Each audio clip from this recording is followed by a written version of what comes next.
бурными, продолжительными аплодисментами, стоя встретили товарищей. Complete. What's good? What up, though, Bear? Actually, good morning to you, right? Yes, good morning. Well, You actually do this every morning? Is it a daily routine that you developed, or is it just... yes, I'm going to say it's a daily routine. Because I don't know, some years ago when I kind of started to try to get back into making beats, I would take like chunks of time, and you get working on something and you kind of get lost in it. And so it would be these chunks of time where I'm just downstairs and I'm in my basement. And after a while, my wife was like, when you go down there, like, if she called it, she's like, you're on your island down there. It's just like, I need you up here, like, because of a matter of things, like whether it might be like if she's trying to do something and one of my daughters, or typically the youngest one, like, it's kind of like on her and she's trying to do something else. And she's like, it's just hard to do that if you're physically downstairs and then I got to come and call you and be like, can you come up and help, So she was like, it's really it takes a lot away. So, I resisted for a while. And then in my own mind, I was like, okay, well, if I could get up earlier than everyone else, then I could carve that time out as something that's not taking away significantly from family time. So it took a while. And I think I probably started that intentionally in maybe late 2018, give or take.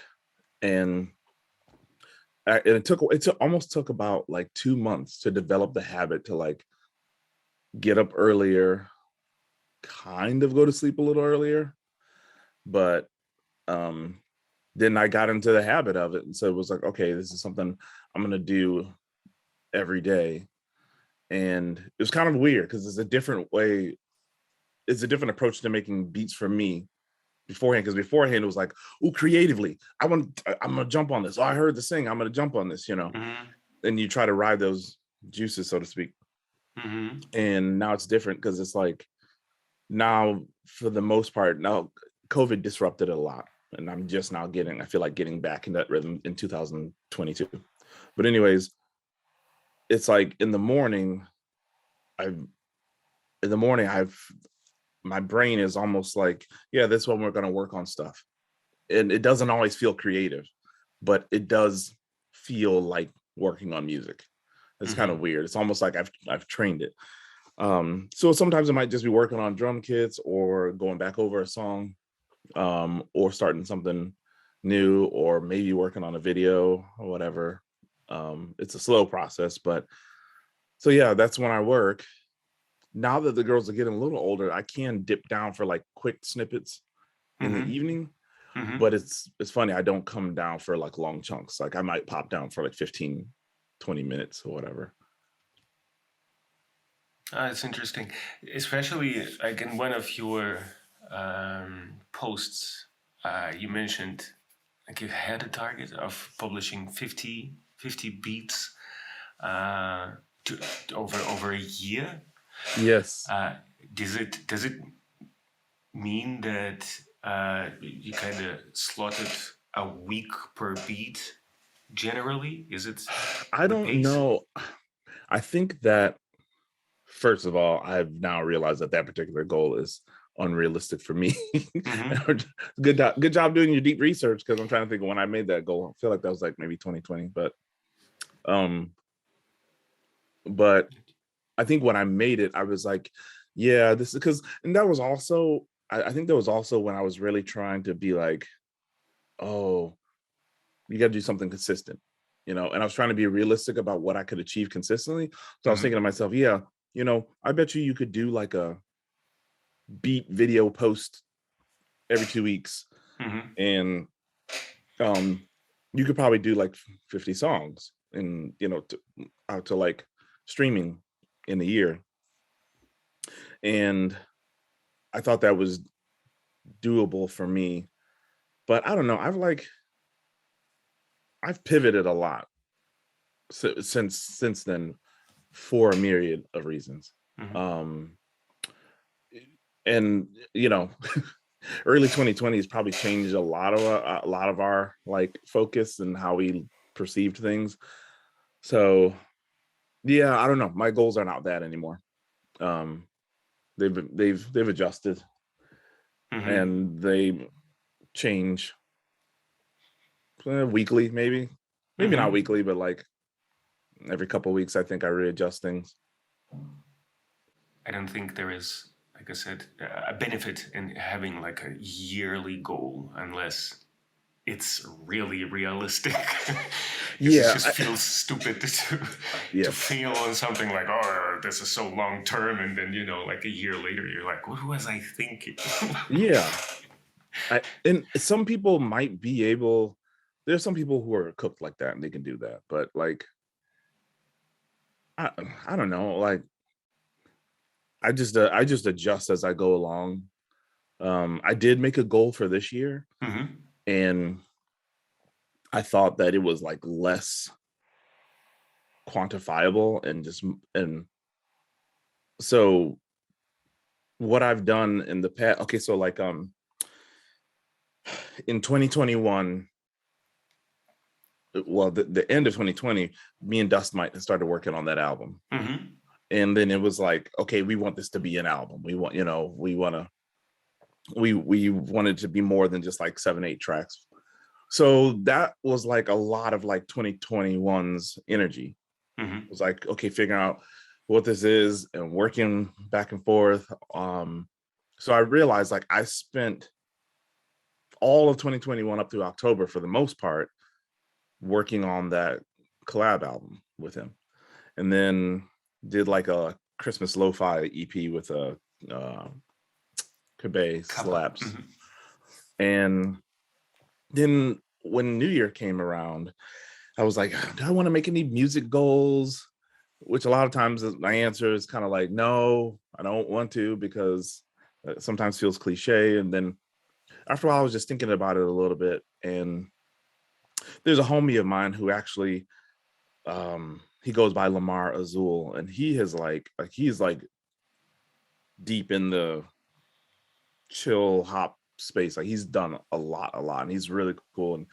Um, and I don't know, a couple of years ago, he reached out to me, and we've done a collab track before. We just check in, and he's really kind of looked out for me, helped me get on some playlists and whatnot, and some opportunities. And he told me, he was like,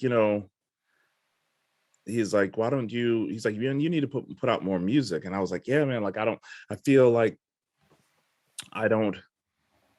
I feel like I've been using a lot of my time on like projects, and it takes long. I told him, I was like, I got kids, man. I can't put out like you can. And he was like, well, that's all right. And anyways, the conversation with him got me thinking. I was like, you know what? This year, I'm not gonna work with a project in mind, like an album in mind. I'm gonna force myself to not think about an album until the last quarter of the year, because I've had like a couple different albums in my mind I've been making, like in my Hmm. head. Hmm. And so I was like, I'm not gonna think about any of those. I'm just gonna work and see what comes of what I work. Like, so there might be something I make, and there's a couple MCs I've been working with that I like, and I might slide it to them, see if it works out there. Or it might be something that I want to put out, or it could be a collab like the joint me and Spicy World Star did, or Golek, uh, Hmm. that we put out a couple weeks ago from the Random Collab channel. So Hmm. I was like, I'm just gonna try to focus on like the stuff I come up with, see if it's something I like and I want to release it. That could be once a month, that could be once every 2 months, but I'm just going to do that. And Hmm. then in the final quarter of the year, I'm going to start thinking about an album, and I'm going to compress that process, which is normally multiple months. Hmm. And I'm going to compress that process and just make something in like a month or less time. And the reason I wanted to do that was because while I'm working on that, it feels like my mind creatively sticks to those things, because it's like, oh, I'm working on this album, and this thing that I just kind of came up with, it seems to left to center, or not what it's not gonna work for the album. So then it's like I have these blinders on for it. and I don't want to do that because that's what I've done for the last 3 years. I've had like, I put out almost like a kind of like a EP-ish album project a year. So, yeah, oh, that makes sense. Like, just kind of like partitioning in my brain more. No, absolutely. Seems like you decided to free flow for the most part and just go with the things. Yeah, And then, free as much as I'm capable of free flowing.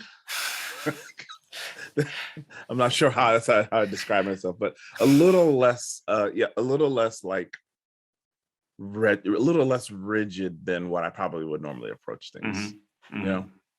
Okay, let's actually look up some samples. I'll shoot them over to you. So actually, like I thought, why not flipping a bunch of things that guys are dropping in Discord? There are so many samples, and we will get there zero. are. There's like, it's like almost too many. Yeah, absolutely. People put so much heat into that damn Discord, man. Like, I'm on. I go in there sometimes, like, holy crap! There's so much good, like, valuable content, resources, links, hints and stuff that people are dropping them. Like, wow. Yep. Okay, and okay, great. Nice. All right, cool. Yeah, that's some Dave. I think it's that's Dave. This too. This is Dave.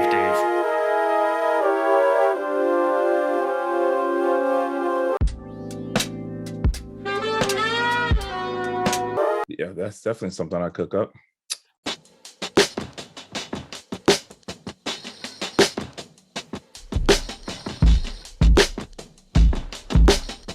Lash. Oh, right. Of course. It's like he just recently posted them in the channel. Your shit together, man.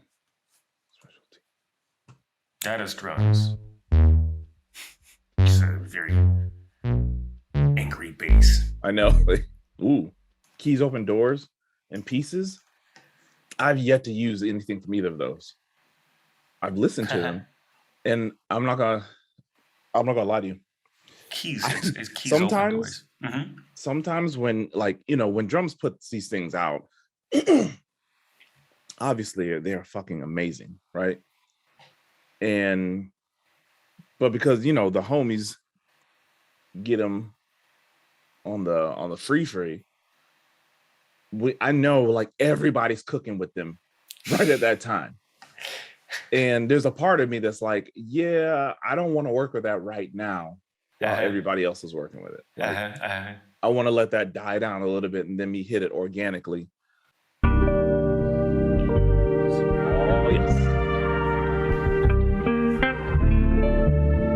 yes. Yeah, that is definitely something I'm trying. Boss, huh? That's almost like too good. Why Do you ever know? Like, you ever get that? Like, you ever hear a sample and you're like, oh my god, this is awesome, and then you get it like lipped, whatever. Like, it's too awesome. Like, I can't. It's like too awesome to do anything. Sometimes I just, like, as mentioned, like the non-juror mentioned this. Sometimes when shit is too awesome, I'll be looping a 4-bar loop for hours. I stop working. I'm just looping this. This is my too awesome situation. Yeah. I think so. I think what happens with me, and I agree with that. Like something will sound like, if it just sounds too perfect, and I've got it looped. There is I don't know if this is the imposter syndrome setting in, but for me, it's like, I've got to do something with this. I've just looped this. Like, I got to do something, or else I'm not really making beats. Or I'm not really making music if I'm not doing my own thing with it. And I was just working on a track last night and the day before, and I used one of drums as join some ugly breaks too. And I really like the beat overall. and got it to a place where I was like, yeah, I like this. Mm-hmm. And I was like fighting the urge. I was like, oh no, you gotta take the drum break, because it's just his break looped. Mm-hmm. You gotta chop it. You gotta do something. And I'm like, no, just leave it. Just don't mess with it. Like, Honestly, I agree with. I think Polly mentioned this in the last session or the session before this, when he played a track with drums break, and he said like, I'm complementing and accompanying the drum moves. He didn't chop it up. You know, those are things that really enable me, because I rarely chop especially these second ones, because I like the groove. yes. You know, I might add like an odd snare every now and then, but I really like the groove, and I don't want to break it up. Yeah. And he just enabled me in that regard, because I was like, yeah, exactly. I am not doing this. I need to hear that. Like, Mm-hmm. I need to hear that to stop that part of my mind. It's like, oh no, this is just, because when I was listening to this track that I was working on, I was actually, there's an MC there's a couple MCs out of Boston I'm working with, and this one dude, he actually spit on me and what's his face's on me and Dust's album, Mm-hmm. the last track called Symbiote. His name's Opal Kenobi, and so I found myself like thinking about things for him, because I really like he's just a dope MC, and I like where he's going with things and whatnot. So in my mind, I was like, man, I might slide this to Opal and see. But then I'm playing it, and I'm like, but the drums don't sound like drums that you make. They sound like almost like drums. And I was like, wrestling in my mind, is that okay? And then I was like, I got to look at his fine print, what he says about like releases. Mm-hmm. Mm-hmm. If he gets used for some sort of release. And then I was like, but maybe you could look at it like a collaboration, like I'm collaborating with drums. Mm-hmm. So sometimes it's a lot of like self-talk and then self-retalk or whatever. Ooh, this is Wolf's Pack. I really like what he did to those keys. He released a key pack recently. I didn't know till I saw in his bio on. I didn't know that either. I really like them. This just sounds like Whoop. Well, no, I'm saying, do you know what that is? Is it the stem from what you guys did? Yes. Yeah, I gotta go pretty far back for that one. There we go. The one thing about live, I feel like you have to go into the preferences and make the sound out zoom, don't you? I think so, yeah. Do you use live? Nope. Do you just are you mainly just using like Koala mobiles? Yeah, and I bounce everything through GarageBand on iPad actually. So do you have an SP? Yeah.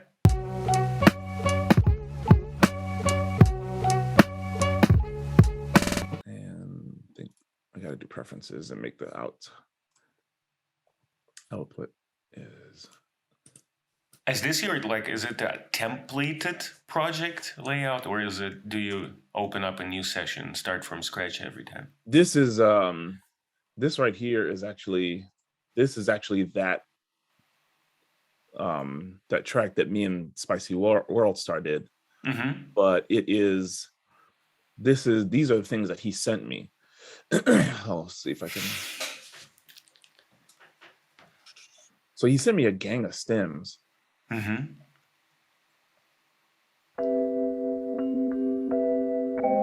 You hear that? Mm-hmm. That's one of them.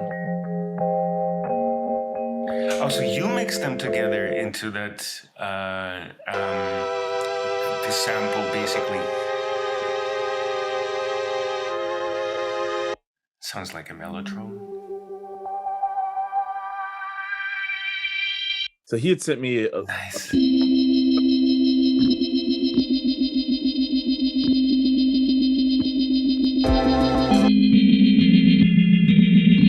I didn't use those. Uh-huh. Those are ones I didn't use, but I did end up using. He had like a reverb on one, and then I used this.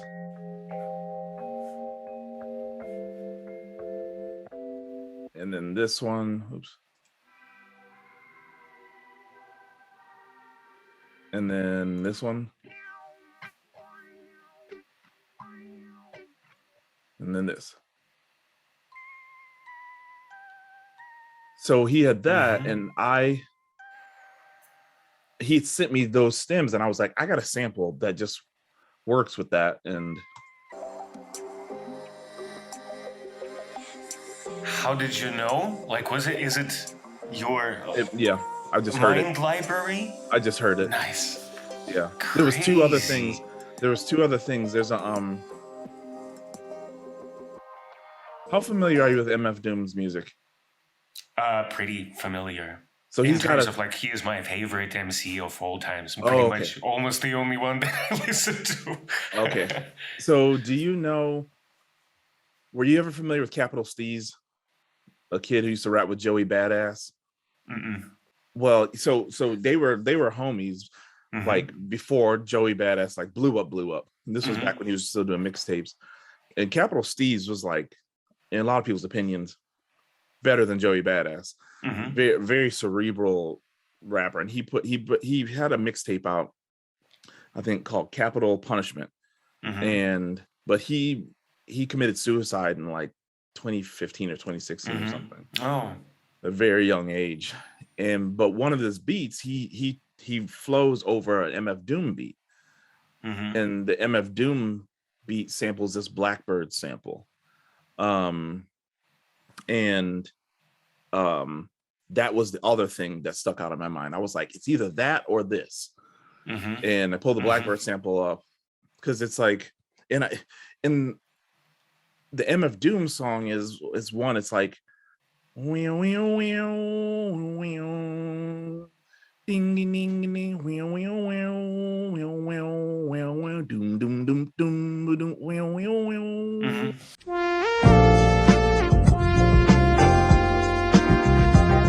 And I don't know, and I don't know if it's like off of one of his special herbs, but I know it's Doom, and Capital Steez rapped over it, and that's a Blackbird sample. It's from this album. You found the original. Yeah. Oh yeah. I mean, huge sample digger. So, anyways, it was like, I think it's that one, or is this one that I played for you? And then I was like, so I don't think I even chopped this. Did I chop it? No, I didn't. No, I just kind of like threw it on there and truncated it and moved it, and it fit perfectly with the sample the stems he sent me. And I played drums on it and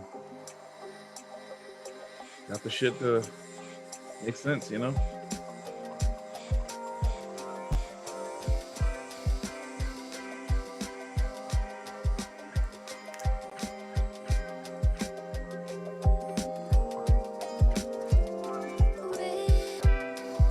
Crazy. Yeah, it was really like That's serendipity. crazy. It worked out. I digress on that rabbit hole. We were listening to samples. No, but that's that's actually nice to listen to the sample and pull up the session that kind of is the source of that. Yeah. Which is super dope. All right, so I'm gonna go back to. I saw it's funny that one of the things you had included in there was this one. I was like, yeah, that's what he and I cooked up. It's definitely like, because These were, it's the first batch that I highlighted for collabs in general. Like I'd like to flip stuff with sidechain people from sidechain people. And yes. This is like just a perfect example of what I love to chop up and some, because it's so rich. You know, it has a lot of tonality and it has a lot of I'm not that much into like this single sounds, you know, but I really like flipping this kind of stuff where it is a lot, and then I would probably just chop it up and shuffle it up to come up with a new groove entirely. Yeah. But I'm very confident that like this is an easy gain for me, especially because it's again so rich. And that's how like that's a lot of my approach to chopping, and has like kind of from a legacy standpoint is chopping more full compositions. And I'd say in my record hunting in the last couple of years, or my sample hunting in like record stores and stuff, I've started to look for more things that are more isolated, because it offers the opportunity to build around it, as I've been trying to use VST instruments and other things, you know, because if I like the soul, have you ever gotten to the soul surplus stuff? I don't have them, but I cause it, like I know the samples because quite a few people use it in their production. I love the soul surplus stuff, and they'll give you like, you can buy stems or you can just buy compositions, and the compositions are pretty full and they're amazing. They are amazing to chop up because they're like very rich, like what you're talking about. But like if I use something that's isolated, then I'm kind of like, okay, well, you know, once again, it's back to that imposter syndrome, like us fooling ourselves. You know, I know with my logic mind, like we all are doing music and all are creating, and all of that is novel and unique in its own way. But I think I still fight that, because I'm still like, because part of me is like, okay, well, instead of just chopping and reattaching and, you know, rearranging, like how could I add this with some instrumentation or whatever? So you know, so I think I find myself looking for isolated things when I look for samples also.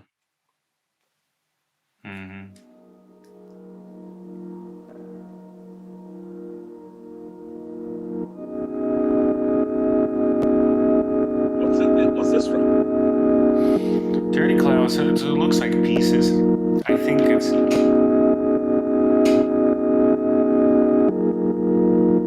I like that. That's like, it's almost something I feel like you put like filter it and There's compositions. put something else behind I it. think it's pieces. That's crit. That's crit. That's raw.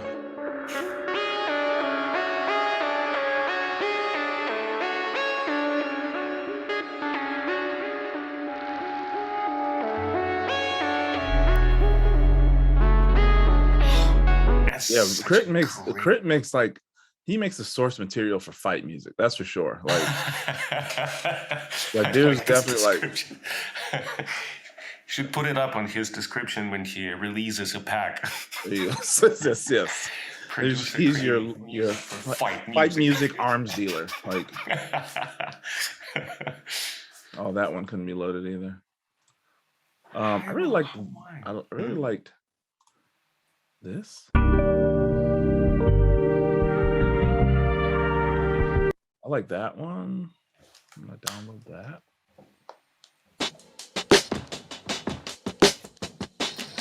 Those drums are crazy. I just want to see what could be done with them. I feel like this one was.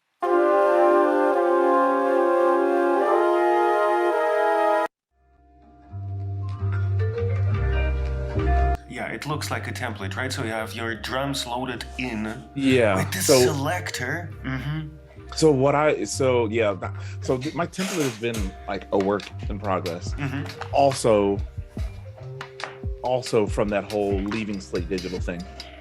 I was like, man, I was actually talking to Dust Mite about it, and I was like, I feel like I need to do something a little bit more minimal.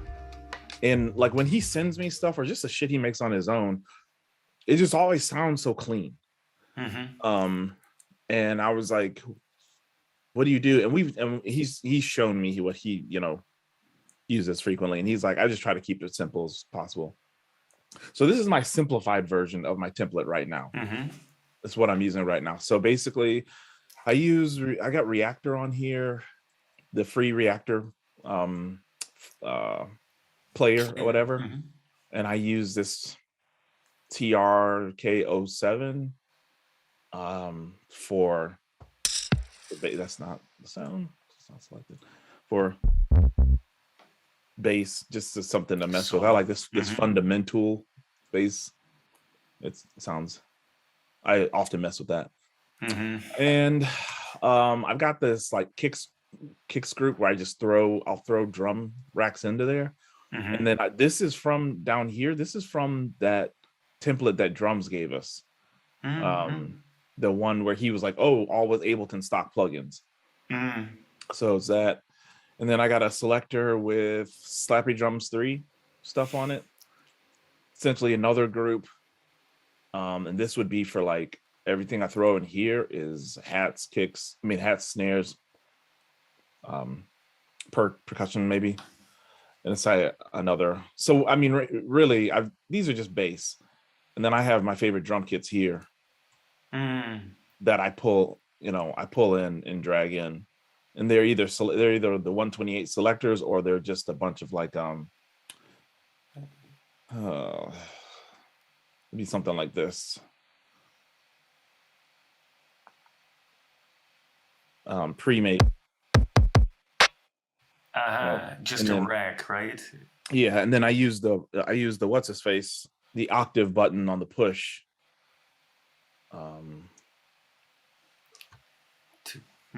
So just the octave selector to get to the different ones.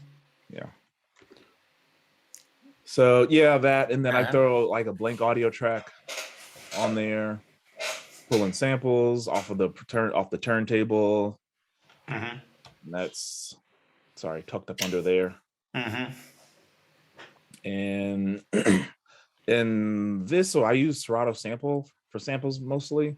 So once I get them going in here, I pull them over here, which we'll see shortly. I might have put those samples in from the they go into the Serato Sample as well, right? Yeah, but not right away. Okay.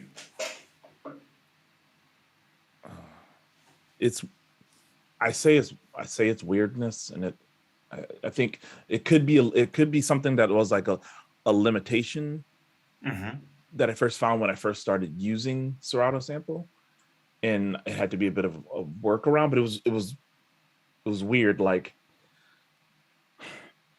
when I found things,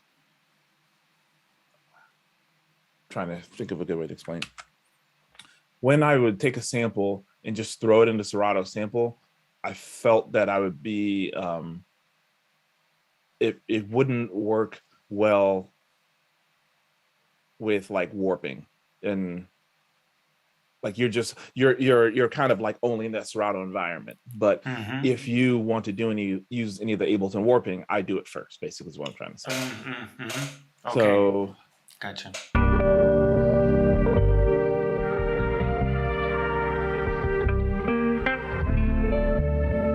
Is it already warped? What's that? Is it already warped? Is it warping already? To the tempo? I mean, it's at 16, so it's probably pretty clean already. I don't know. Okay. I probably, myself, I would probably,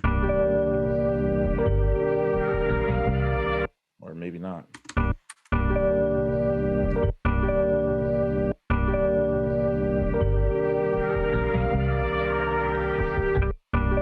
I know, I almost want to take this tail right here.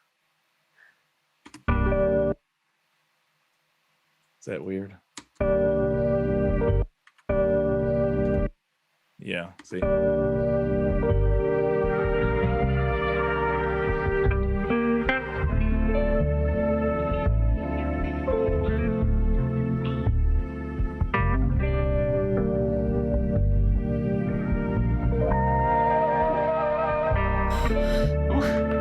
That one was weird.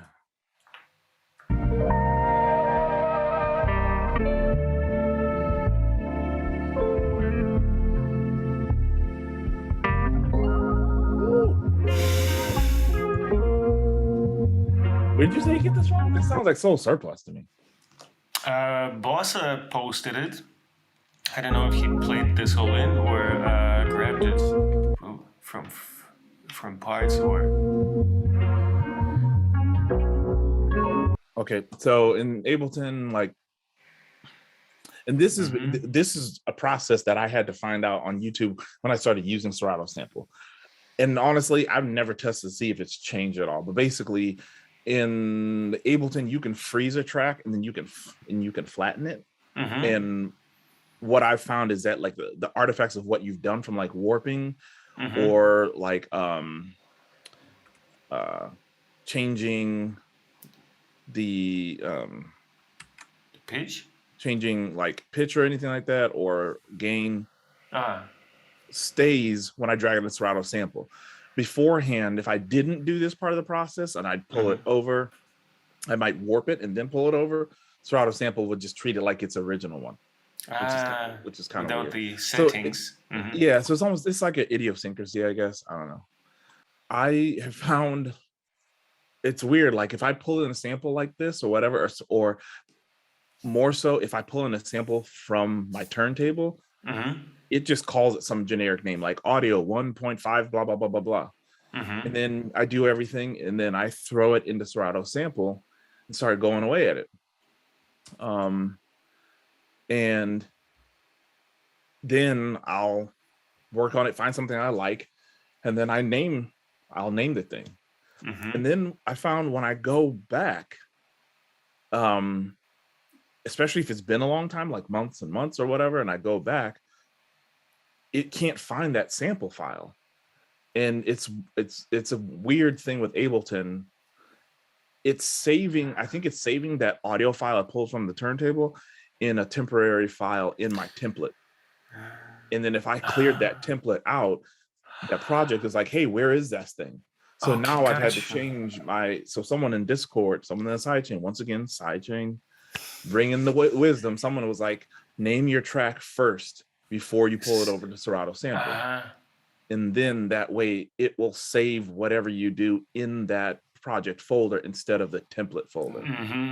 Makes sense. So once again, get the sauce from people. Okay, so now it's in here as the warped version of it. So I pull it over to Serato Sample and shut this play. So sometimes I start with their find samples thing, like you just click find samples and it finds them. What the AI thinks. And you just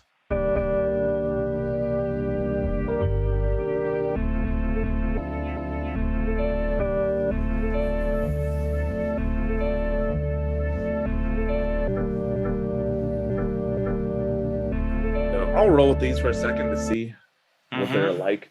One thing I loved about Serato Sample is its pitch. It's a pitch engine or whatever, and stretching is like, I haven't found anything that can rival it in my opinion. I'm gonna speed this back up, and then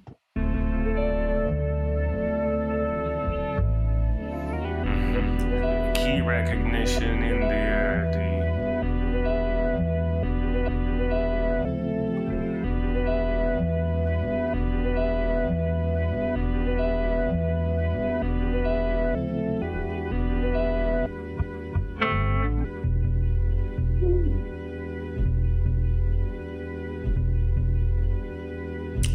Nice bass note in there.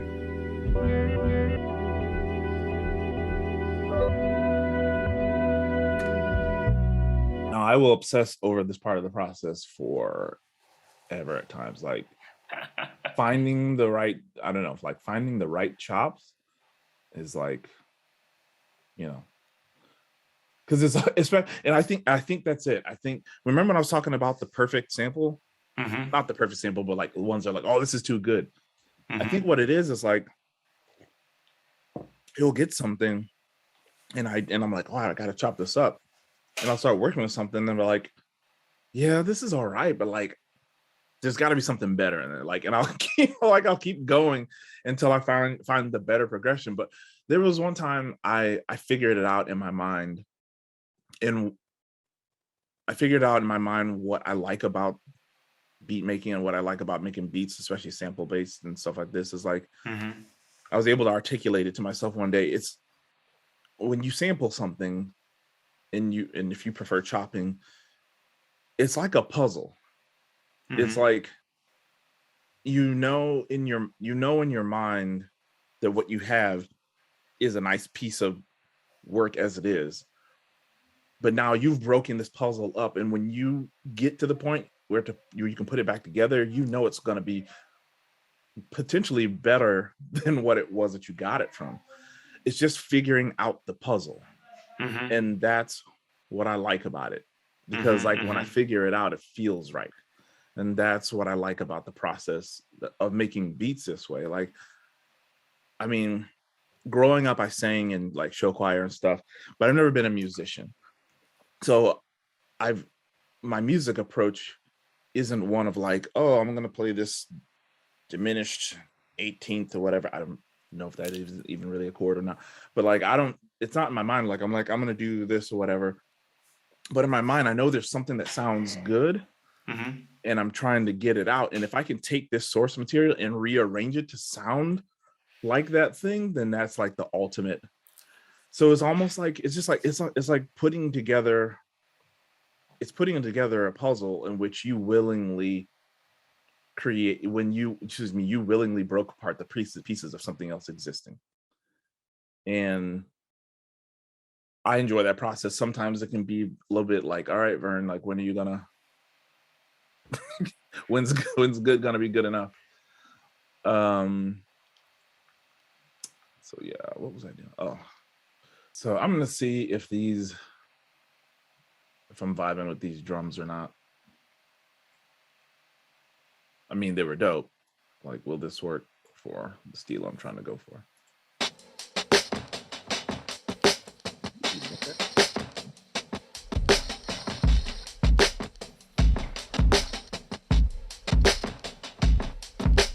I like that little stop right there.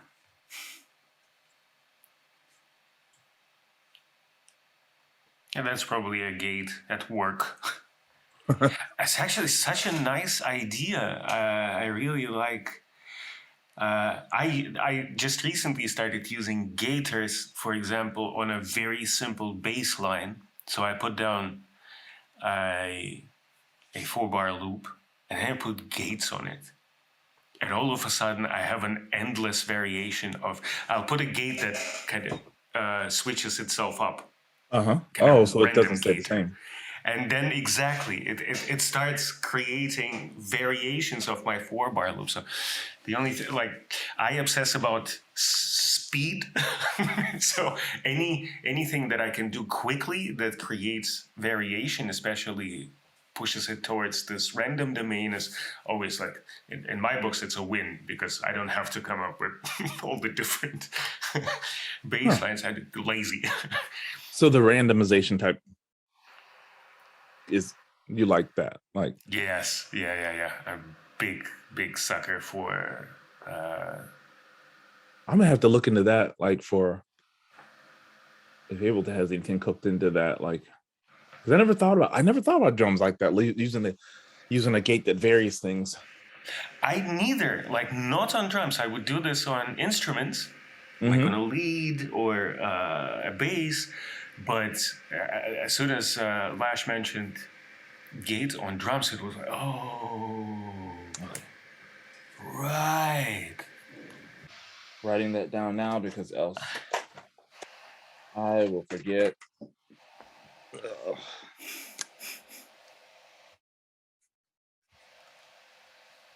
try that out. Because sometimes trying to like create that variation yourself can be humbling. Yeah. I mean, it takes time, and obviously, if you enjoy this kind of thing, it's great. But I am definitely like I like to be done quickly because I also grow tired or dulled by the things I make quite quickly.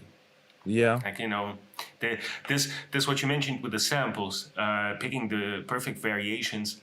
I am so basically scared about doing it for too long because I might start disliking the sample Yes. entirely. Yes. So my hack about this is to tell myself like, oh, I'll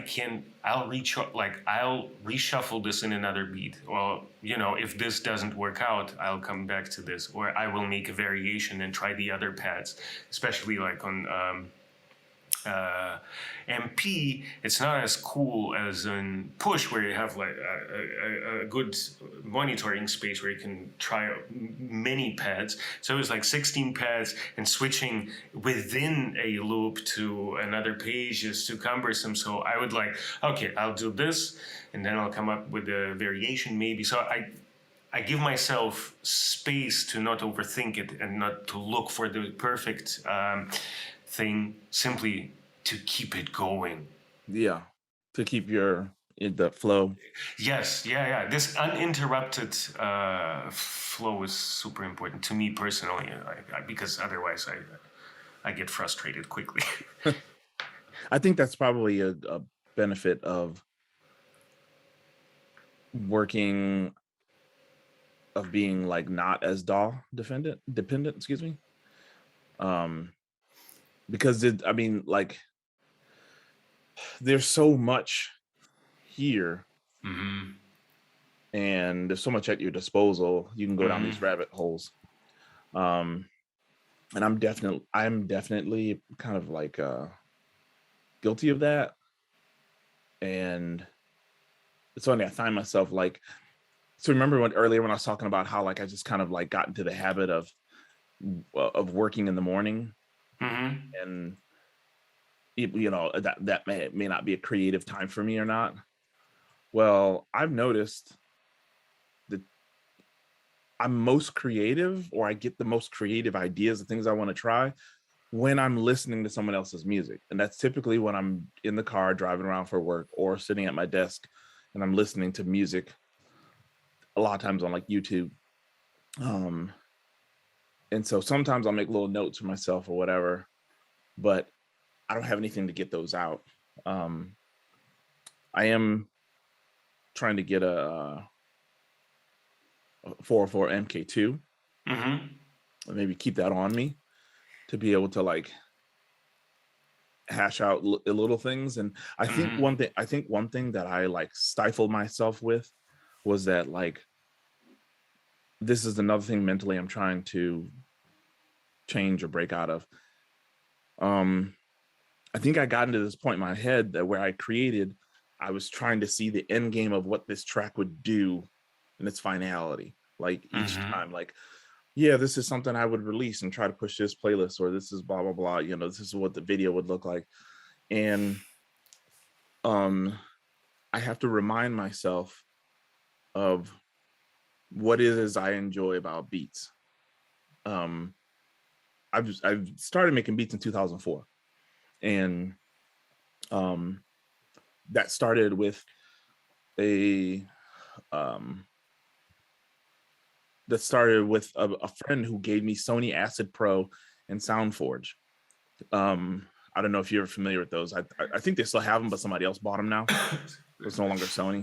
But Sony Acid Pro is just like cutting loops and putting them on a timeline. And SoundForge is what allowed you to plug something into your computer and pull a sample off of it. So you know, it was cheap. Well, it was free because a friend of mine gave me the discs beforehand, when I thought you could only make beats on an MPC or something similar. And it was prohibitively expensive at the time. So I had this opportunity. I started working on that. I then moved to FL Studio, but had no clue what the hell I was doing. I went to Garage Center to ask for help to see if they could help me like figure out FL Studio. Garage Center did what they always do, which is like take up space and be completely useless. But in that interaction where I had lived at the time, I was there asking, and a dude came up to me in Garage Center, and I mean Guitar Center, excuse me. And he was like, did I hear you make beats? And I was like, yeah, I try to, but I'm struggling with this Fruity Loops software. I got it, and I can't figure it out. And he was like, oh, well, I use it. And then we go over to one of the little like things that Guitar Center has set up, and he pops a CD in, and he starts playing me these amazing beats. And my jaw was dropped. He was like, well, I use FL Studio, blah, blah, blah. I've been at it for a little while. He's like, I could show you around it. So he gives me his number. And after a while, I go over his house and he shows me how to use it. And and we're still friends to this day. We no longer live around one another, but it's kind of like my beat mentor. But anyways, when he and I were like working on beats at that time in the early to mid 2000s, the only thing you could really do with beats was like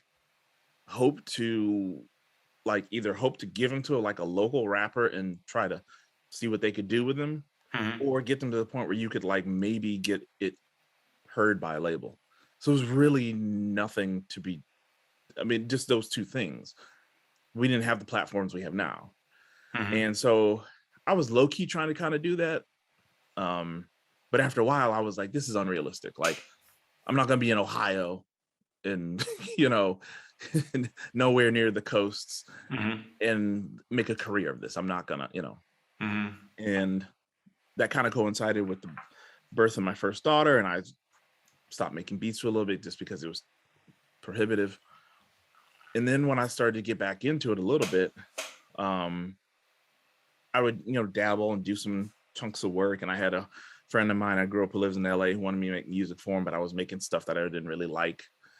And so anyhow, I, after a while, got on this boom bap group on Facebook. And that's how I found drums. Because out of nowhere, there's this dude who's using Facebook Live right when Facebook Live came out. Like, it was super, super new. And it would just be these live feeds and this dude making beats and playing beats and stuff. And I was like, who the hell is this? And started watching and watching. And he was having like 100, 15, 130, 150 people on a Facebook Live. As he was responding to comments and stuff like that. And so I started to really follow him. And it was kind of around that time where I figured out, I was like, you like doing this because you enjoy the process of like what I talked about before, the process of like figuring out the puzzle, the process of like when you get something to click or something sounds good, or I'm sure we've all had those moments when we're like making something like, yeah, this is it, but of that. And I recognized it. And when I recognized that, I was like, okay, you can enjoy making beats for making beats. And then drums, I actually was in his very first, if you ever heard him talk about his beat builders workshop, which was like Sidechain. It was like his seedlings idea of Sidechain before Sidechain. He was doing lessons through a private Facebook group or whatever. Okay. And that's where I learned about like DistroKid and like you can be a regular ass Joe, put music out and use social media to do that. And so, kind of that I started training my thoughts on like, okay, if I'm going to make this music, if I get something that I think sounds good, and I'll use social media to promote it, I'll put it out in streaming. So I use that to say that like, I think a lot of times I had trained my mind towards what is this going to look like? How's it going to be released? What are you going to do for the concept or cover art, whatever. And I've been trying to ratchet that down a little bit to be like, okay, just make shit, like just make shit. Not everything you have, not everything you make has to go public. Right. And so that's kind of been like a readjustment for me in the last, like, I don't know, 6 months or so. That was a long journey to the readjustment part from 2004 to just 6 months ago. Wow. Yeah, That's there's a lot. I wow. mean, there's a lot in there. You know, there's a lot, a lot of other things and side stories and whatnot in there.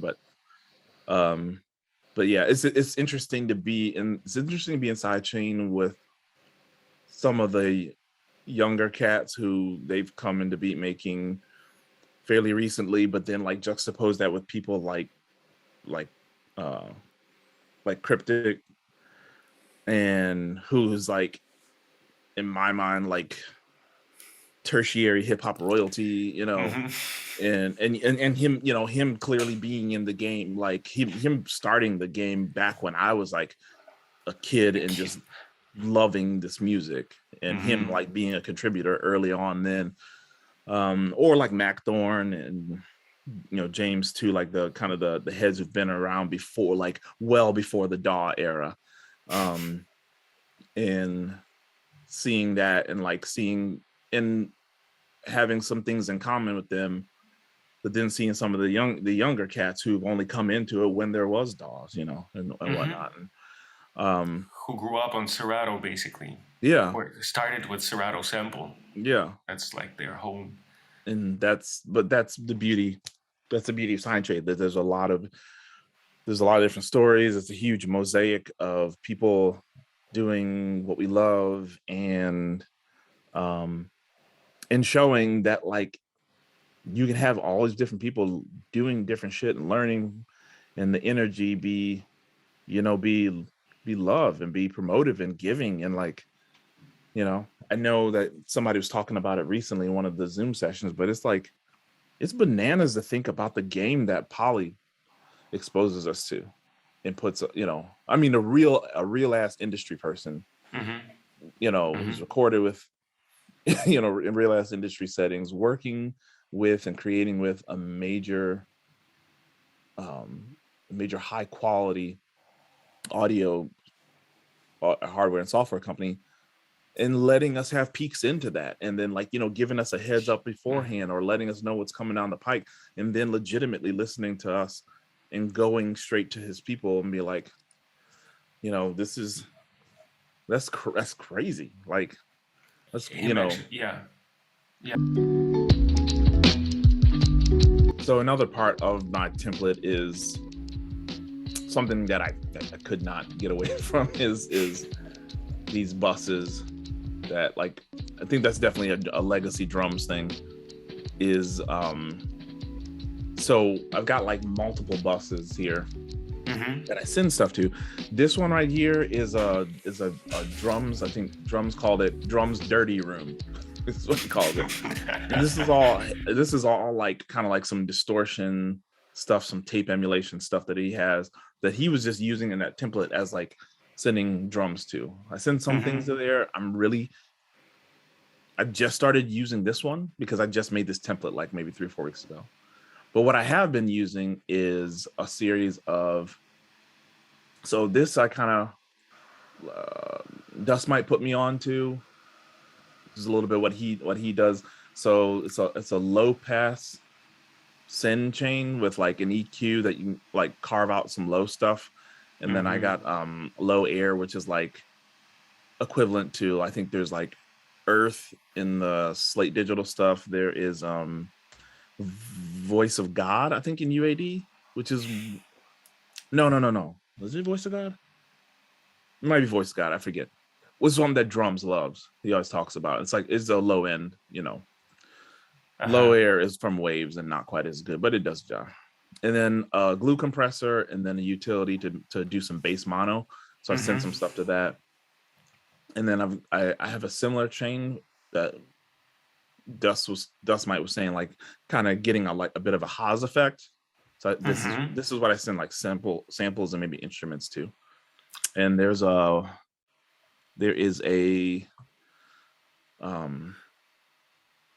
console, SSL console on there, and I've got a tube compressor, the Fairchild, a transient designer on there. That's another thing that Drums put us onto.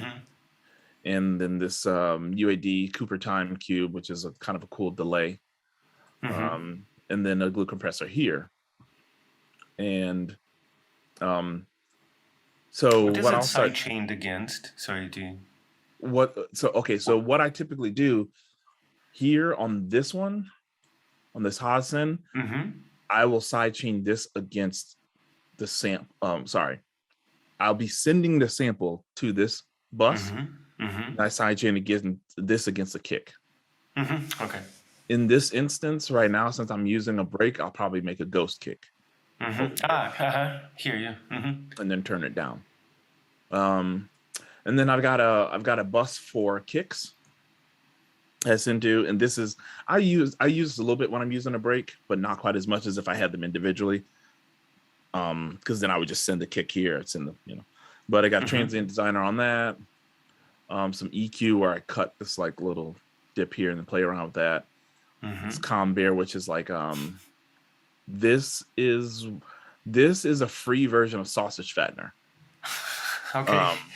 Sausage Fattener used to be free, and then like they realized everybody used it and they started charging people for it. And then I went out and found Bear, which is like a free version of it. And then mono.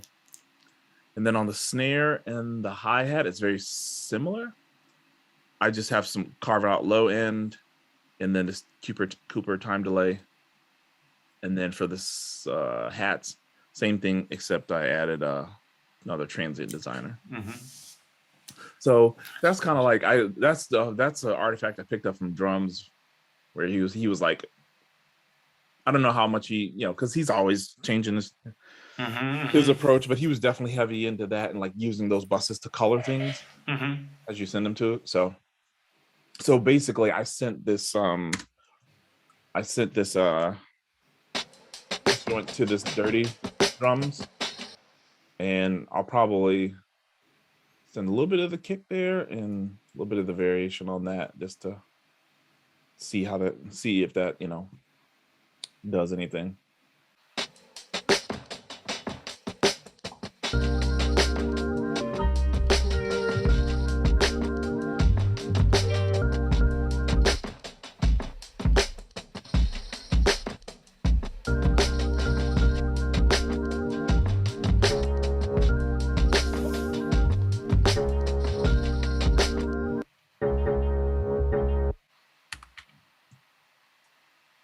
That's weird.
Part of me wonders, I want to keep this kick or just make it a ghost one.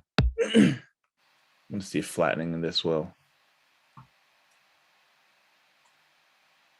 free up.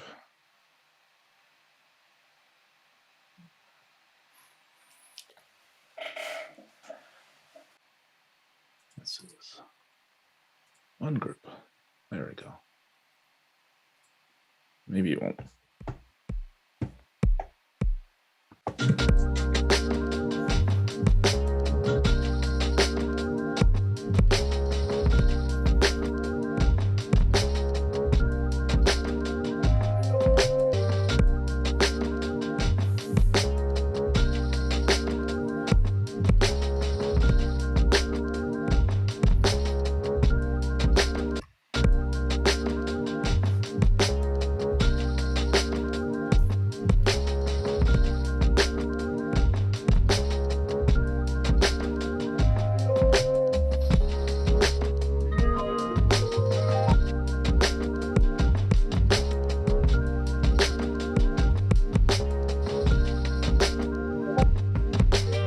Okay, then I would.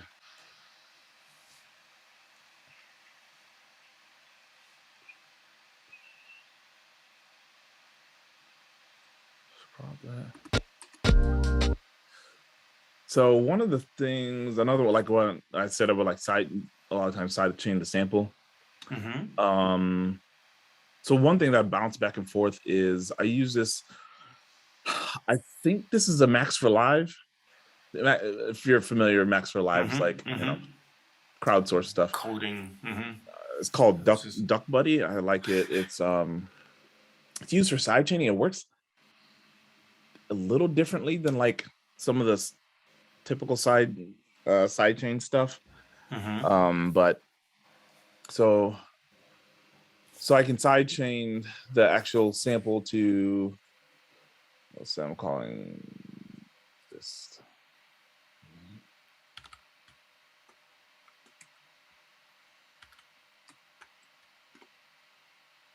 All right, so in here, sidechain that to that.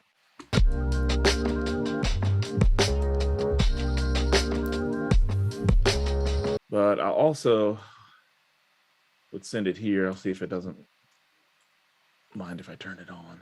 And then sidechain here as well.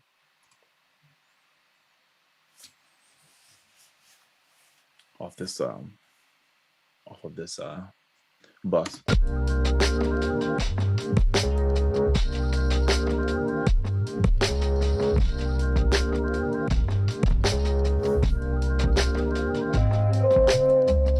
And what's the advantage of this Duck Buddy? What is different about this plugin from the glue compressor? It gives you some options. Is here, it the like envelope of the compressor? So your shape of your envelope, you have some different options of how it responds to the sidechain signal. You have your post and pre-effects. You can sidechain it also more specifically to something that's within the rack, because these are each of the selector options within that rack. I've never used that before, so I just found that out today. So when you're using like the glue compressor or like one of the other stock Ableton ones, you don't quite have these same envelope choices of how it responds to the signal that's coming. It also gives you some other things with like length of how long the signal is, ducked. You essentially, this would probably be the same as what you would fool around with attack and release. I think it's maybe a little bit more dialed in.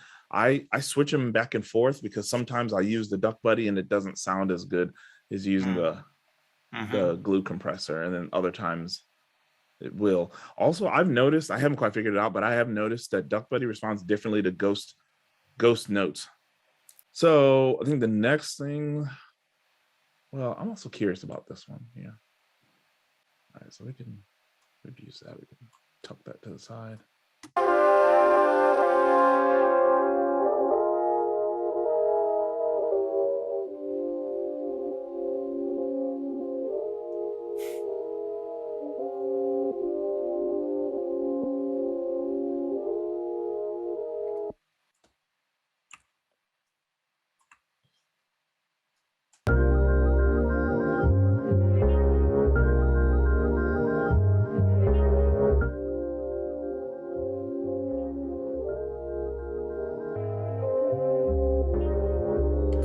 Okay, so this will help me in this in these exploits anyway, because I was gonna use this to figure out bass. So like if I'm trying to do bass or like add something else in accompaniment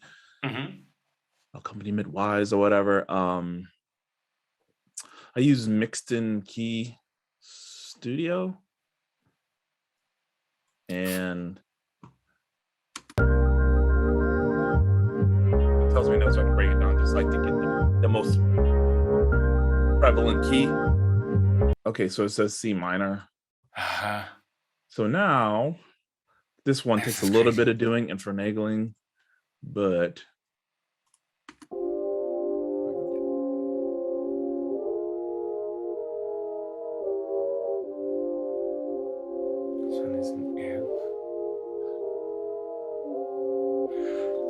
So now I got to look at my relative Camelot wheel thing. Mm-hmm. So what was that? C minor? Was it C minor? C minor. So E flat major would work, but F or G minor would work too. So if I can get it, oh yeah, F minor. Yeah, that's supposed to work.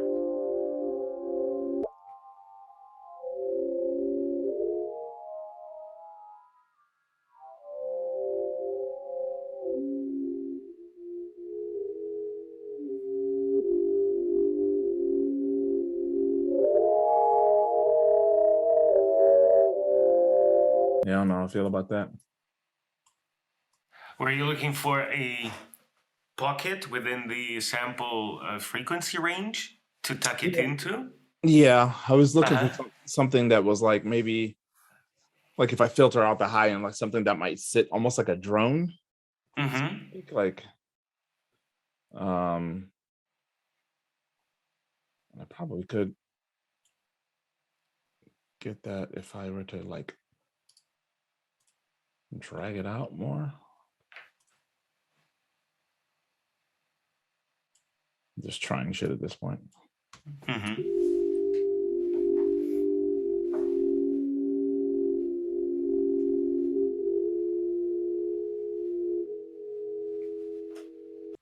But I could try.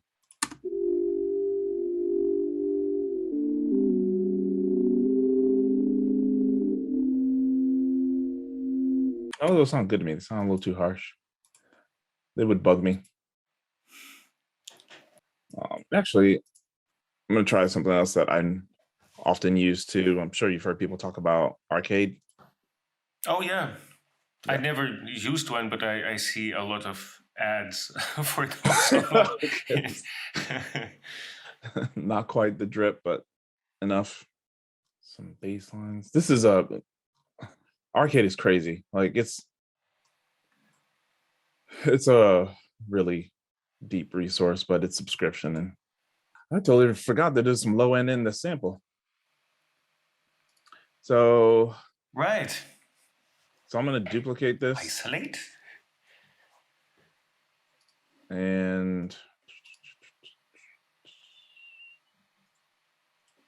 see that wave. Rename that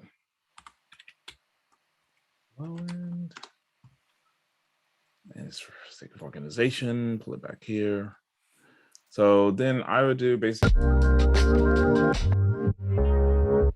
There's actually a nice bass line in there. Yeah. So then what I would do is like and send it to this low pass. Send it to this low pass send.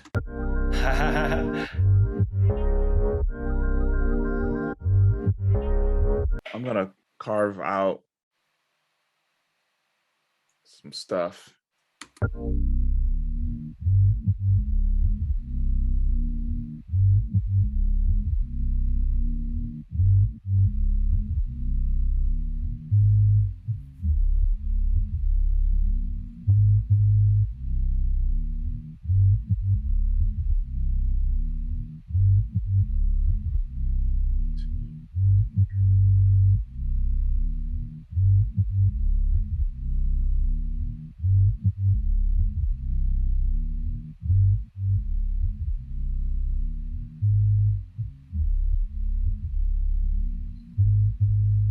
And then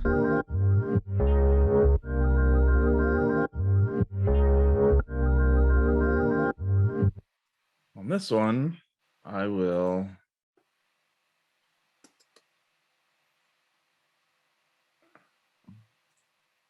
sorcery, change that, cut. That one cut too.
I wonder.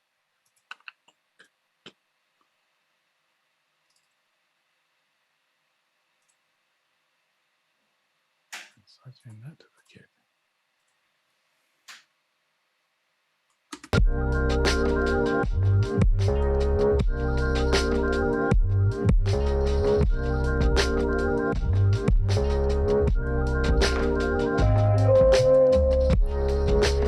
No way. You removed effectively the kick from the loop, right? Yeah, that's what I was trying to do to get it to sidechain and the sidechain the drum break to the kick so that it would diminish the kick that's in there, because I don't like the kick that's in there a lot. But I might do a little carving too. But this is incredible. This is such a nice technique. Just side chaining the drum loop to remove parts of it.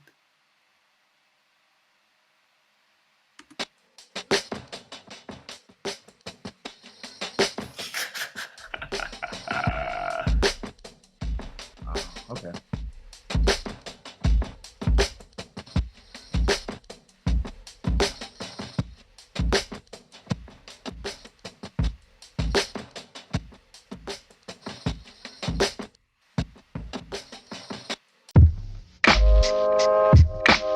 I like that sample. I might come back and do another pattern.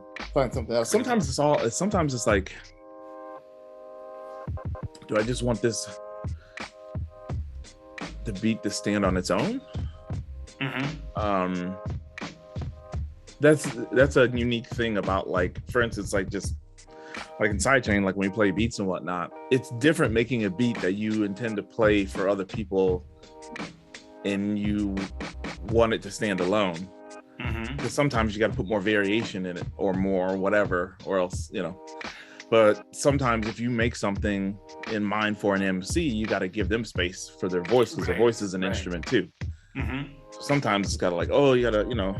So I find myself, it just all depends. Because I really haven't started making beats with a rapper in mind until the last year. And that's when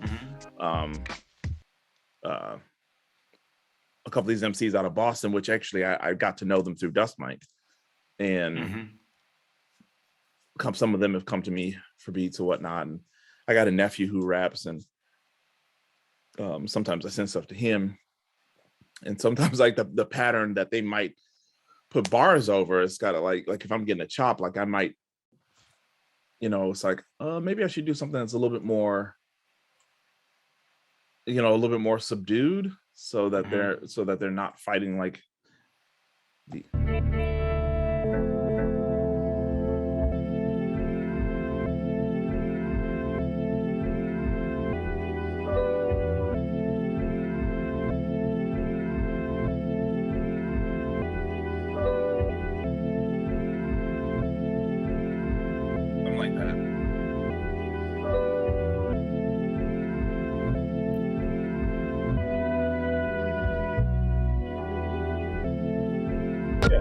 I think the very first thing I ever released was, I think I released a beat in 2018, just one, and it shows. It was like, if you were to look into my catalog and like listen to it just sonically, you can tell the difference.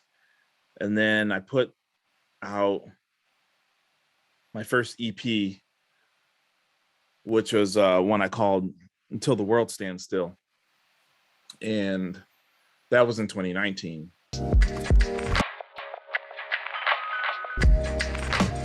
And during that time was like when I was like paying attention to, like, that's when I first, that was not long after I found out that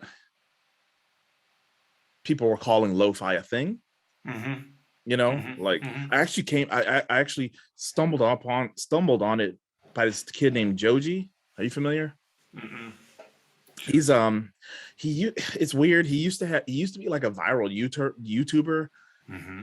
and he went by this guy named Filthy Frank. And he would run around with like a pink bodysuit on and just do like the weirdest, like most crass stuff. Like it was almost like a little bit of Jackass, a little bit of Eric Andre. I don't know if you know hip to Eric Andre. Yeah. But he had his own YouTube video, and then he made this song where he flipped the Charlie Brown Christmas. Mm-hmm. You know, the from the cartoon, Mm-hmm. and he flipped it, and he made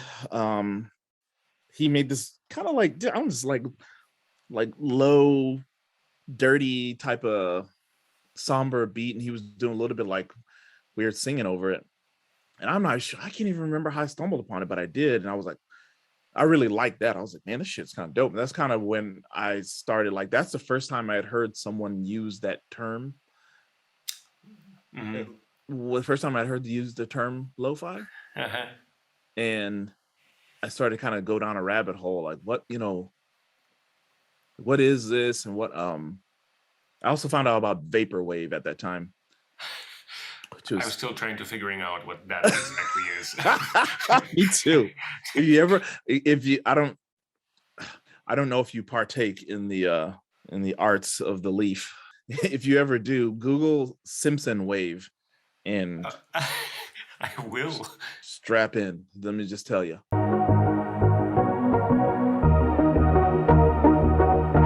But anyways, I started to follow people on social media and like look into people who were like, you know, for like a better word, like claiming they were doing lo-fi or whatever. And even at the time, that kind of lined up around the time a little bit when I discovered drums, because not long after that was when he got on Spotify's lo-fi, you know, listen, a lot of people were really associating him with that. So anyways, a lot of my first beats are like invoking those. I shouldn't say my first beats. My first release beats are invoking those things. Because I was just really into it, whatever. And there's still a lot of it sonically I like. There's a lot of like extra crap and people like trying to monetize that is just weird. And and so I think there was one point in time Drums did a interview. I forget who it was. I can't remember if it was with Native Instruments or someone else, but he did an interview. And the guy was like, yeah, so like you're a lo-fi beat maker. And Drums was like, he kind of eloquently navigated. He was like, I'm not going to flip to the other side of the spectator or the person listening to my music and tell them what my music is to them. And he's like, but I myself don't use those labels because I just like beats. He's like, some of my beats will make people think of that, but I just make beats, and wherever I am in my mind or my musical journey or what I'm creating may shift and change, and it may not hit that, you know, whatever. And he's like, I just make the shit that I make. And it's kind of funny because I've felt the same way. I've done a lot of music like that, but there's a lot of shit on my hard drive that's not that. If you would really go back in time, I don't think I have any unless I could dig up a CD somewhere. If you were to hear my first shit back when I was on FL Studio, I was definitely trying to channel my inner Kanye. That's interesting. And maybe even a little bit of Ninth Drums too. I mean, Ninth Wonder, excuse me. Ninth Wonder. So yeah, you know, you have your influences and things like that. But I noticed that when I was trying to do like stuff that might have sounded a little more lo-fi, and I was like submitting to playlists, it was interesting because they would be like, oh, well, it sounds too repetitive or whatever. I'm like, but what? Lo-fi people? Yeah, I know. It's too repetitive? Exactly. Like, first of all, it's a beat. Like, there's a refrain, there's repeats involved. the whole nature of it. There's another aspect of it that bothers me greatly. And so, are you familiar with like the study girl, chilled girl? Yeah. Okay. Yeah. So there's something that bothers me about, because I know a decent amount about the back end of those, like the people involved and whatnot, and how some of those things come about, and the people making the music and whatever what they're doing. But I was like, the irony can't be lost on me that you have a whole ass label / YouTube channel that's pretty well known, that uses the imagery of an Asian girl and leverages the culture around like anime and Japanese animation all over a vehicle of music that comes from hip hop, that is a Black musical art form, and all of it is being done by nerdy white kids, dudes. Let's be more specifically, nerdy white dudes who like. So I'm like, while there's a lot of me that like enjoys this music, sometimes when I'm in that space, I'm like, don't surgically remove what this came from. The machines you're using, the software you're using, the sounds, the drums, the techniques, all of that it comes from hip hop. And so like sometimes when I do Instagram posts, in my tags, I make up like, I usually have like one or two like long ass tags. And one of the tags I've used recently, and I've changed a variation. One was like, if you something like love Black people like you love Black music, or if you support, like, I'm trying to think, I got a couple on here, because I'm like, don't monetize and leverage off of this,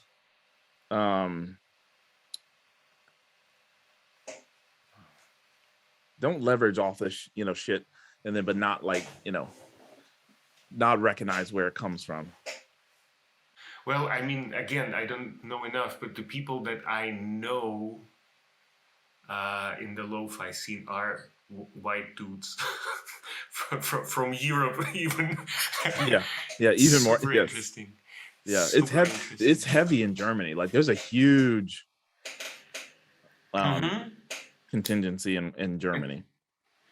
Like one of the Berlin producers that I like, I never actually considered it to be lo-fi until somebody put it on, but like those SP beats, basically, quite simple, quite like simply mixed and almost not mastered, cranked compressors and shit.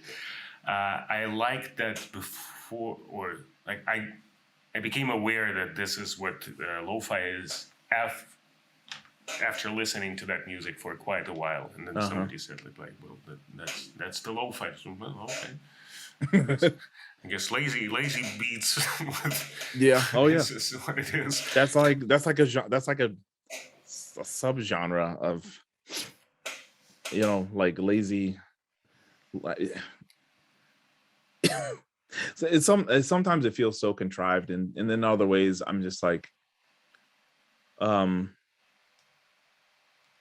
kind of goes back to that statement that Drum said. He's like, I can't, like, I think he's talking to one of his friends. I don't know if it was like Black Cubes or something like that, someone who had been over in Europe and did some performing, like, it was somebody maybe from Controller Eyes, so I think it was Black Cubes, maybe, but anyways, and he had been over in maybe like Germany or maybe Poland or whatever, and he was like, man, he was like, there's people out there and they're doing their thing, and he's like, I'm listening to it, and to me it sounds like maybe hip hop elevator music, like they're on their SPs and like coffee shops and like hip hop elevator music, and he's like, but who am I to tell them how to experience the music that they hear? And they're like how are you going to tell a dude who is not a native English speaker, has never set foot in hip hop, never set foot in United States soil, much less ever been to like one of the cradles of hip hop, or you can't tell them how to experience it.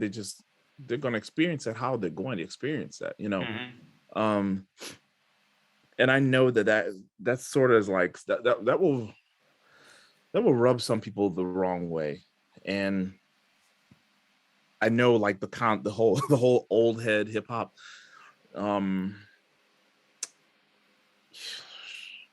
archetype is one that like we've navigated a decent amount in the past 10 years, especially through like Twitter and social media and stuff. And I definitely would fit that age range, but I don't think I would say it fits my tastes, because there's a lot of current music I like, a lot of current hip hop I like. And I always felt like I love music. I'm passionate about music. I need it in a way that it's hard for me to think about like being able to manage without having it. And I'm passionate about that, but I don't think I take myself too seriously. And in that, I'm like, you know, I can like the music I like and gravitate to what I like and process what I like, and other people can like the things that they like. But I know that there is definitely a guarded mentality with some quote unquote hip hop old heads who want to gatekeep. Like, you have to remember, like, somebody shitted on A Tribe Called Quest. Somebody shitted on LL Cool J. You know what I'm saying? Like, someone shitted on Dilla and Slum Village in them. At every step of the way, there was someone from a past generation who didn't see what that iteration was doing, as they didn't see themselves in it, or whatever. They saw it as too different, and then they shit on it. And so that's not a like new thing. So like when people look at like newer interpretations of music and acting like, well, it's not this, like, okay, well, you don't have to listen to it if you don't want to. But if like we're in the year 2022, we are on the cusp of hip hop getting ready to turn 50 years old. That's bananas. Which is cool. So if hip hop, imagine the first time somebody came out where somebody was like, man, this ain't hip hop, you know?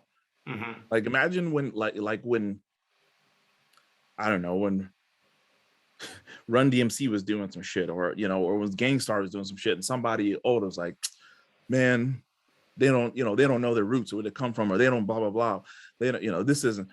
Imagine if we stopped there and was like, let's preserve everything hip hop is and has been and keep it like that. Right. How many amazing things would we have lost out on?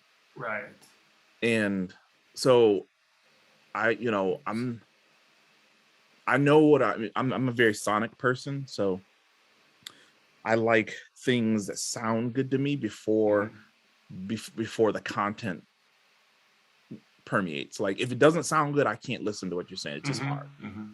And because of that, if you look at my iTunes, I got some, you know, I got everything. I got weird stuff, you know, I got like the, you know, quintessential hip hop, like golden era 90s shit, early 2000s, like Doom-esque Mad Lib type stuff. I've got ratchet shit. I've got current, you know, like, you know, current auto-tuney type stuff. It just sounds good. Like, you know, it sounds good to me. And that's why, like, and I've had some help along the way. I've got a cousin who's 30 and a nephew who's 21.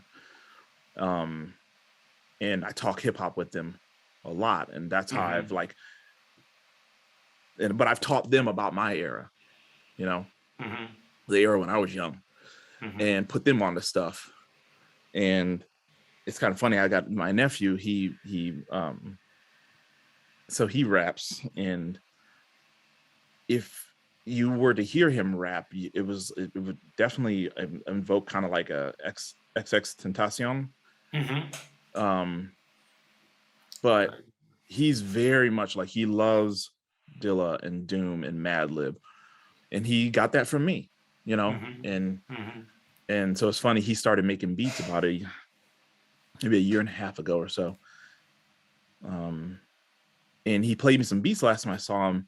No, I'm sorry. The first time he played beats for me, which is a couple falls ago, I was like, when did you start making beats? Because I thought he only rapped. I was like, when the hell did you start making beats? And they sounded good.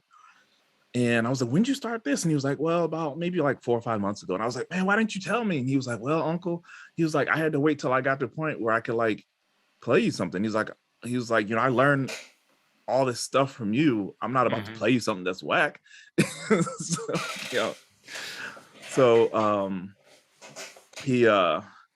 he's like continued on. He still raps, but he's been like getting into making beats, and he's just kind of using a laptop and a little like MPK mini. And he was talking about getting an SP, and he was like, man, I gotta save up for that. So the community worked out, and this homie Eric from Fellow Creative, they're the group I put that crew album out in February, the Fellow Creative, and along with 10th member who's from Sidechain, and Lincoln's from Sidechain also, Lincoln. And anyways, homie Eric from there was like, man, I'm getting rid of one of my SPs. And I was like, can I buy it from you? Got it from a real good price, and had him ship it out to me. And then I went down to my nephew's, lives about an hour away. I went down and told my sister, I was like, don't say nothing, just like make sure he's there and he's not like out running around. So I came through and I was like, I got something for you. He's like, what's this? And so I gave him an OG SP. 404. Nice. Yeah, he flipped his shit. He's like, no. He like ran out the room and shit. Oh, I imagine. You made that kid happy, a happy person. That is amazing. Yeah. And that's I kind of feel like, to bring it full circle, there's the element that is missing sometimes in this like generational conversation. Like when you have people who are my age or maybe older who were very much immersed in hip hop in like the 80s and 90s, when they're taking the time to like shit on these young kids out, whether what they're doing is very surface money label, or whether it's like rough around the edges on their own, whatever they may be doing, I feel like it's our job to speak some power and opportunity into them if we love this music. It's not going to stay the same as what it was when we were teenagers or young 20s or whatever. It's not going to stay the same. It's going to move on and change, and that is certain. So when it does, do you have the opportunity to influence them? Can you can you help them? Can you show them a little something like, man, here's how to make beats, or here's a playlist of joints that you may not know of that I came up with, blah, blah, blah. And, like at the very least I can say, my nephew, he might rap to some ratchet shit, but he knows what he has coursing through his veins is MF Doom and Madlib, and that's because I showed him that. And that's where I feel like that's like almost our duty. Like if you love hip hop, influence the way it grows in the younger generations. If you have like children or younger family members or whatever, you're around kids, like, in a teaching educational standpoint or whatever, community type standpoint, influence that in the way, and while you're doing it, be open to what they listen to. That's why I always ask them, like, like my cousin who's 30, he loves Young Dolph, who passed away not too long ago. He was killed, like, I think less than a year ago. And he loves this shit. And so the other day I was like, all right, I'm going to listen to some Young Dolph songs. I'm going to give him 50 seconds. Each song, 50 seconds. And if it moves me sonically, I'll listen to the rest. So I listened to like 7 songs, and like one of them I made it through all. And I messaged him later that day. I was like, you'd be proud of me. And he was like, why? And I was like, because I listened to 7 Young Dolph songs today. And I was like, well, kind of. I listened to like about 50 seconds of 6 of them, and a whole one of them. But I gave it a shot, and there's lots of stuff he's played for me or sent me and I'll be, this is dope, and it makes it onto my playlist. It makes it onto my rotation. So I've benefited too, and it's kept music, like, you know, and some of my favorite younger artists, I've learned from them and making suggestions and whatnot. I think it's super important to have this intergenerational exchange and being open about this, because basically, progress is not going to be removed from any of this anytime soon, and shouldn't. You should be open to new inspirations, basically, because even if you don't like if you don't like the type of music that is currently around, you will definitely pick some things that you like production-wise, be it how they process hats or do something like that, right? So it's, I agree. It's super important to keep that going.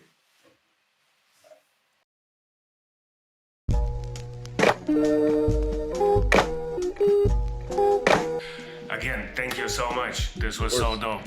It's super nice. Thank you for asking me.